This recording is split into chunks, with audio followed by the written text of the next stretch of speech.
আমি আপনাদেরকে ওয়াদা করছি বাংলাদেশে ভবিষ্যতে কোনো ক্রিকেট বোর্ড বলেন, কোনো ফেডারেশন বলেন, কোথাও কোনো রাজনৈতিককরণ, দলীয়করণ করা হবে না।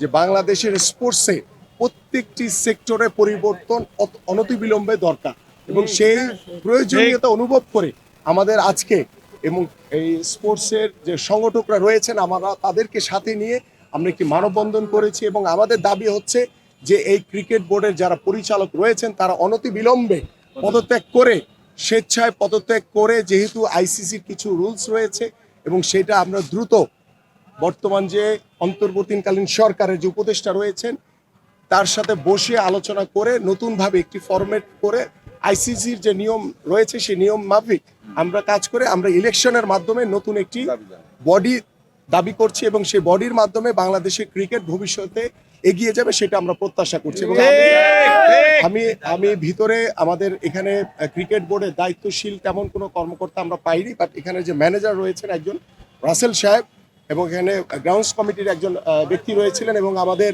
যে আর্মির যিনি কমান্ডার হিসেবে দায়িত্ব পালন করছেন টোটাল উত্তরের এখানে তিনি ছিলেন। তাদের কাছে আমাদের যে দাবিগুলি আমরা সেখানে রেখে আসছি যে আমরা এই কমিটি না ভাঙা পর্যন্ত আমাদের যে আওয়ামী সরকারের যে উন্নয়নমূলক যে কাজগুলো রয়েছে, কারণ এখানে একটা উন্নয়নমূলকের মাধ্যমে তারা কিন্তু ব্যাপক দুর্নীতির একটা আখড়া তৈরি করে ফেলেছে, লুটপাট হচ্ছে, এগুলি এখন আপাতত করা যাবে না, এটা টোটালি বন্ধ রাখতে হবে। এবং যেই প্রতিষ্ঠানগুলোর যেন ক্রিকেটের নামে যে কাজগুলি চলছে এই প্রতিষ্ঠানগুলোর কাজ বন্ধ রাখতে হবে এবং এটা উপদেষ্টা যিনি রয়েছেন দায়িত্বপ্রাপ্ত এই যুব এবং ক্রীড়ার তার সাথে বসে আলোচনা করে দ্রুত সময়ের ভিতরে এই পরিচালনা কমিটি তারা কমিটি পদত্যাগ করে দেন আমরা নতুনভাবে যে কমিটি দায়িত্ব নেবে তাদের মাধ্যমে পরবর্তী যে উন্নয়নমূলক যে কাজগুলি হবে সেগুলি পরিচালিত হবে।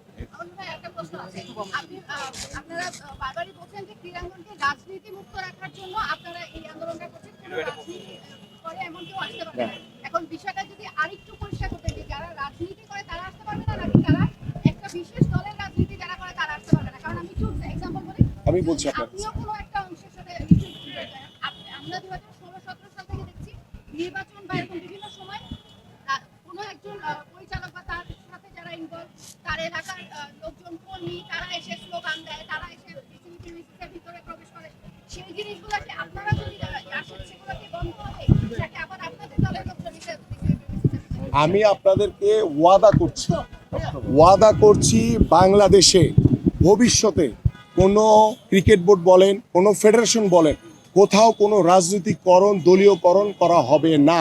এই কারণে হবে না আমি বলছি, আমরা গত 17 বছরে যে শিক্ষা পেয়েছি, যে স্বৈরাচারী আচরণ দেখেছি, বাংলাদেশে আর কোনো স্বৈরাচার আসুক সেটা আমরা চাই না। এবং এটার অন্যতম কারণ হচ্ছে যে স্পোর্টস হচ্ছে একটি মানুষের আপামর সাধারণ মানুষের একটি জায়গা, সেখানে কোনো দল মতের কোনো ভিত্তি আমি দেখি না। এবং আমি বিশ্বাস করি যে রাজনৈতিকরণ মুক্ত যদি আমরা করতে পারি, দলীয়করণ মুক্ত করতে পারলেই বাংলাদেশের যারা অরিজিনাল মাঠের যারা ক্রীড়া সংগঠক তাদেরকে নিয়ে আমরা প্রত্যেকটি ক্রীড়া ফেডারেশন আমাদের ক্রিকেট বোর্ড আমরা সাজাতে চাই, সেখানে কোনো বিশেষ দলের কাউকে প্রাধান্য দেওয়ার কোনো সুযোগ আর হবে না এবং দেওয়া যাবে না। এবং এটা আমি আপনাদের কাছে আজকে ওয়াদা করে গেলাম।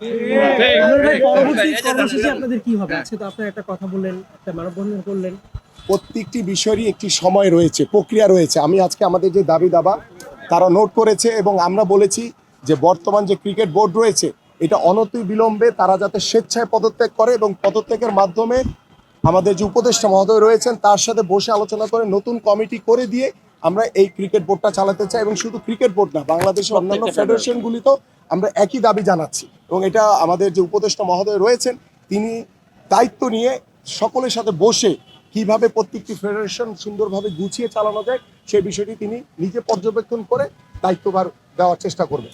অনেকে বলছে আসলে এই ধরনের আন্দোলনের কারণে আইসিসি নিষেধাজ্ঞার মধ্যে পড়তে পারে। আমি শেষ করি।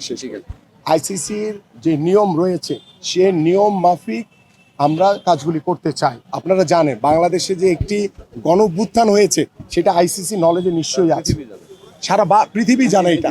তো সেই জায়গা থেকে চিন্তা করে আমরা ক্রিকেট বোর্ড, আমাদের ফুটবল ফেডারেশন সব জায়গাতেই ইন্টারন্যাশনাল যে নিয়ম আছে সেই নিয়ম মাফিক সবকিছু ঠিক রেখে আমরা পরবর্তী এবং প্রত্যেকটি কার্যক্রম করতে চাই।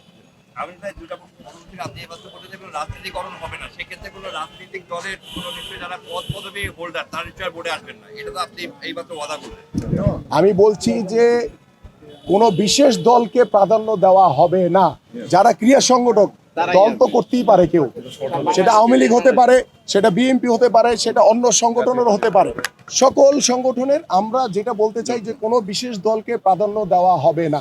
এখানে সবাই যারা মাঠের ক্রীড়া সংগঠক, যাদেরকে দিলে আমাদের ক্রিকেট বোর্ড কিংবা আমাদের বাংলাদেশের স্পোর্টস এগিয়ে নিয়ে যেতে পারবো, যেখানে কোনো বিতর্ক থাকবে না। যে বিতর্কটা আজকে আমরা করছি যে রাজনৈতিকরণ করা হয়েছে, দলীয়করণ করা হয়েছে, এই বিতর্কের ঊর্ধ্ব থেকে আমরা পরবর্তী কাজগুলি করতে চাই। সম্পর্ক করতে হচ্ছে মানে বিভিন্ন আমরা তো যেহেতু বিদেশি বিভিন্ন মিডিয়া লিখতে পারি, সেটা থেকে এখন যে ধরনের শোডাউন হচ্ছে, আপনি কি মনে করেন যে বাংলাদেশে ওয়ার্ল্ড কাপ ক্রিকেটটা T20 ওয়ার্ল্ড কাপটা এখন মুখের মুখে, এই ধরনের শোডাউন এটা একটা বাজে একটা ইমপ্রেশন দিবে ওয়ার্ল্ড কাপ? আমরা এটা খুব সাধারণ একটি একদম শান্তিপূর্ণভাবে আমরা আমাদের দাবি জানিয়েছি। এখানে কোনো শোডাউন দিতে আমরা আসি নাই। আমরা এসেছি একটি মানববন্ধন শান্তিপূর্ণভাবে করে।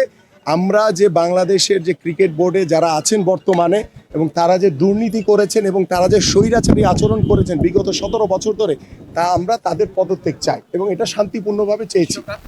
বিশ্বকাপ নিয়ে আমাদের কোনো সমস্যা নেই এবং বিশ্বকাপের নিয়ম অনুযায়ী হবে। এখানে কোনো বাধা বা কোনো আমাদের জায়গা থেকে আমরা শতভাগ আন্তরিকভাবে তাদেরকে সহযোগিতা করবো যাতে বিশ্বকাপটা বাংলাদেশে সুন্দরভাবে হয়।